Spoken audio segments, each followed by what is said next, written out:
CSK జెర్సీలో first century బాదాక ఈ సీజన్లో సిఎస్కేకి మొదటి విజయాన్ని అందించాక చాలా భావోద్వేగానికి లోనయ్యాడు సంజు శాంసన్. పైగా సెంచరీ తర్వాత స్పెషల్ సెలబ్రేషన్, అదే సెల్యూట్ చేస్తూ చేసిన సెలబ్రేషన్ ఎవరి కోసం చేశాడో కూడా చెప్పేశాడు. యాక్చువల్గా ఈ సెలబ్రేషన్ సోషల్ మీడియాలో ఫుల్గా వైరల్ అయింది. సంజు ఎలా అయితే హ్యాండ్ని 2-3 సార్లు రొటేట్ చేసి సెల్యూట్ చేశాడో అది రజనీకాంత్ స్టైల్లో రజనీ కోసమే చేశాడని, లేదు మహేంద్ర సింగ్ ధోని కోసం చేశాడని ఎస్ఎంలో రచ్చ చేస్తున్నారు. మరసలు సంజు ఎవరి కోసం చేశాడు? రజనీ కోసమా లేదంటే ఎంఎస్ ధోని కోసమా? దీని వెనుకున్న అసలు నిజం తెలిస్తే మీరు కూడా ఖచ్చితంగా షాక్ అవుతారు. అది తెలుసుకునే ముందు ఎల్లో జెర్సీలో సెంచరీ బాదాక చెన్నైని గెలిపించాక సంజు చాటా ఏం మాట్లాడాడో, ఎందుకో అంత భావోద్వేగానికి లోనయ్యాడో చూద్దాం. యాక్చువల్గా ఈరోజు ఏదైతే సెంచరీ బాదాడో అది సంజు శాంసన్కి ఐపీఎల్ కెరీర్లో 4th సెంచరీ. బట్ చెన్నై తరపున ఇదే ఫస్ట్ సెంచరీ. దాంతో సంజు చాలా హైలో ఫీల్ అయ్యాడు, చాలా ఎమోషనల్ అయ్యాడు. ఎందుకంటే సిఎస్కే ఐపీఎల్లో అత్యంత సక్సెస్ఫుల్ టీం, 5 సార్లు ఛాంపియన్ అయిన టీం. అలాంటి టీం తరపున ఎల్లో జెర్సీలో బ్యాటింగ్ చేయడం అదో గొప్ప గౌరవంగా భావిస్తారు. అలాంటి గౌరవం సంజుకి దక్కింది. అయితే ఈ సీజన్ స్టార్టింగ్ 3 మ్యాచ్ల్లో సంజు అట్టర్ ఫ్లాప్ అయ్యాడు. దాంతో చాలా ట్రోల్స్కి గురయ్యాడు, ఒత్తిడికి గురయ్యాడు. అసలు ఈ ప్రెషర్ని తట్టుకోగలనా, మళ్ళీ ఫామ్ని అందుకోగలనా, ఇలాంటి ఎన్నో ప్రశ్నలు, ఎన్నో డౌట్స్ తనపైన తనకే వచ్చాయి. ఎందుకంటే తను 3 మ్యాచ్ల్లో ఫ్లాప్ అయ్యాడు. టీం కూడా 3 మ్యాచ్ల్లో ఓడింది. కానీ 4వ మ్యాచ్లో సంజు హిట్, దాంతో సిఎస్కే కూడా సూపర్ డూపర్ హిట్. దీంతో చెన్నై విజయం సాధించాక సంజు ఏం చెప్పాడంటే, అరే ఇక్కడంతా చాలా కూల్గా ఉన్నారు, నేను 3 మ్యాచ్ల్లో పరుగులు సాధించలేకపోయినా ఎవ్వరూ దాని గురించి అసలు మాట్లాడలేదు. ఈ మ్యాచ్కి ముందు కూడా 50 నిమిషాల సుదీర్ఘ మీటింగ్ జరిగింది. అందులో కూడా నా ఫ్లాప్ షోపై ఎవ్వరూ మాట్లాడలేదు. దాంతో నాకు మెంటల్గా చాలా రిలీఫ్ వచ్చింది.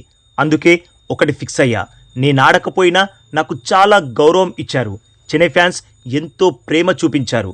వీరందరి కోసం ఖచ్చితంగా ఓ బిగ్ ఇన్నింగ్స్, మ్యాచ్ విన్నింగ్స్ ఆడాలి అని ఫిక్స్ అయ్యా. అనుకున్నట్లుగానే సాధించి కోట్ల మంది చెన్నై సూపర్ కింగ్ ఫ్యాన్స్ని సంతోషంలో ముంచేయడం నాకు చాలా పెద్ద అచీవ్మెంట్లా అనిపిస్తుంది.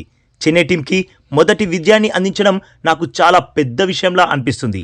నేనెప్పుడు ఇదే కోరుకునేవాడిని, సిఎస్కే తరపున మంచి ఇన్నింగ్స్ ఆడాలి అని. ఇక ఈరోజు ఆ అవకాశం వచ్చింది. దాంతో ఈ ఫ్రాంచైజీ తరపున ఓ మ్యాచ్ విన్నింగ్ నాక్ ఆడా. యాక్చువల్గా ఫస్ట్ 3 మ్యాచెస్లో సింగిల్ డిజిట్కే అవుట్ అవడంతో నాలో నాకే ఎన్నో సందేహాలు తలెత్తాయి. కానీ నాకు నేనే నమ్మకాన్ని కలిగించుకున్నా. ఇలా అయితే కాదు, నన్ను నేను ప్రూవ్ చేసుకోవాలి. కోట్ల మంది నన్ను నమ్మారు, ఆ నమ్మకాన్ని నిలబెట్టాలి అని సెల్ఫ్ బిలీఫ్ నాలో ఉద్భవించింది.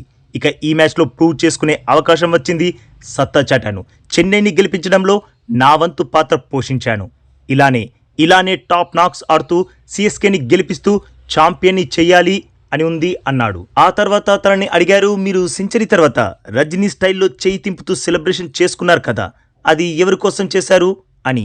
అది ధోని కోసమా లేదంటే ఇంకా ఎవరి కోసమైనా అని అడిగితే సంజు ఇచ్చిన ఆన్సర్కి, సంజు చెప్పిన పేరుకి అందరూ షాక్కి గురయ్యారు. ఎప్పుడూ లో ప్రొఫైల్ మెయింటైన్ చేసే చెన్నై టీంకి 5 సంవత్సరాలుగా కోచింగ్ బాధ్యతలు చేపట్టిన స్టీఫెన్ ఫ్లేమింగ్ పేరు చెప్పాడు సంజు. నేను సెంచరీ చేశాక ఏదైతే సెల్యూట్ సెలబ్రేషన్ చేశానో అది స్టీఫెన్ ఫ్లేమింగ్ కోసం చేశాను. గత 5 సంవత్సరాలుగా చెన్నై టీం కోచింగ్ బాధ్యతలను తన భుజాలపై మోస్తూ కూడా చాలా కామ్ అండ్ కంపోజ్డ్గా ఉంటాడు. అందుకే తనకి సెల్యూట్ చేస్తూ సెలబ్రేషన్ చేసుకున్నా. సంజు చెప్పిన ఇదే మాట అందరినీ షాక్కి గురిచేసింది. ఇది సంజు శాంసన్ గొప్పతనాన్ని కూడా చాటి చెబుతుంది. ఎందుకంటే ఏదైనా సాధించినప్పుడు జనరల్గా లైమ్ లైట్లో ఉన్న ప్లేయర్స్ గురించి చెబుతారు. ఎందుకంటే దీంతో వారికి కూడా పాపులారిటీ వస్తుంది. కావాలంటే సంజు ఎంఎస్ ధోని పేరు కూడా చెప్పుండొచ్చు, నేను ఆ సల్యూట్ ధోనికే కొట్టా అని. ఒకవేళ అదే చెప్పుంటే సోషల్ మీడియా షేక్ అయ్యేది, న్యూస్ పేపర్లో అదే హెడ్లైన్ అయ్యేది. ఫ్లేమింగ్కి సెల్యూట్ చేశా అంటే దాన్ని అసలు ఎవ్వరూ పట్టించుకోరు, అంతా లైట్గా తీసుకుంటారు. కానీ సంజు శాంసన్ ఫేమ్ కోసం ఏది చెయ్యడు, తన మనసుకి ఏది అనిపిస్తే అదే చేస్తాడు. అందుకే చాలామంది క్రికెట్ ఫ్యాన్స్ సంజు సింప్లిసిటీకి ఫిదా అవుతారు, తనకి ఫ్యాన్స్గా మారిపోతారు. ఏమంటారు బాస్, నేను చెప్పింది నిజమే కదా, అబద్ధం కాదు కదా? ఎస్ ఆర్ నో కామెంట్ చేయండి బాస్. అలాగే ఈ లేటెస్ట్ అప్డేట్కి ఒక్క లైక్ కొట్టి మన ఛానల్ని ప్లీజ్ సబ్స్క్రైబ్ చేసేసుకోవచ్చుగా బాస్. ఇక ఈ వీడియో చూసినందుకైతే మీ అందరికీ దిల్ సే థ్యాంక్ యూ బాస్.